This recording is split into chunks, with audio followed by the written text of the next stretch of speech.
South east zone task force की team ने सुल्तान दायरा कब्रस्तान वाक़ चंचरगुड़ा में कल रात अचानक तलाशी मुहिम अंजाम देते हुए बाज़ अफराद को हिरासत में ले लिया।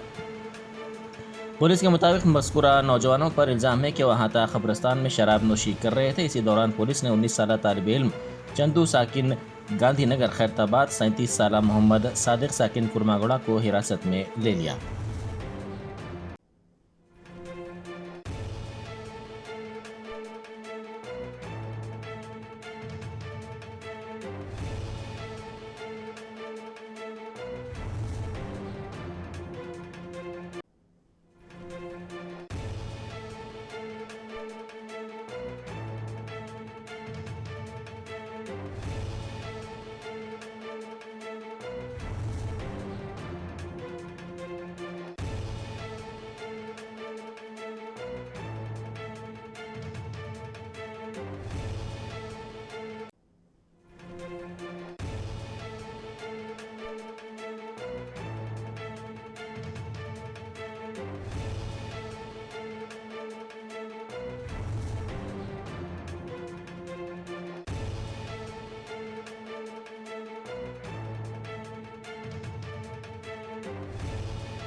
Germanten super speciality hospital national award winner doctor Mir Jawad Zar Khan, German trained senior orthopaedic surgeon and director, माहिर डॉक्टर्स डॉक्टर वासिफ आजम और doctor Bharvi Chanduri, senior cardiologist और दीगर डॉक्टर्स नुमाया खिदमत अंजाम दे रहे हैं। Robotic surgery, advance cath lab, MRI, operation theatre, ICU, 2D ultrasound जैसी सहूलियात से आरास्ता कॉर्पोरेट लेवल हॉस्पिटल। वाजबी फीस में हर मर्ज से शिफायाबी के लिए Germanton super speciality hospital, Attapur.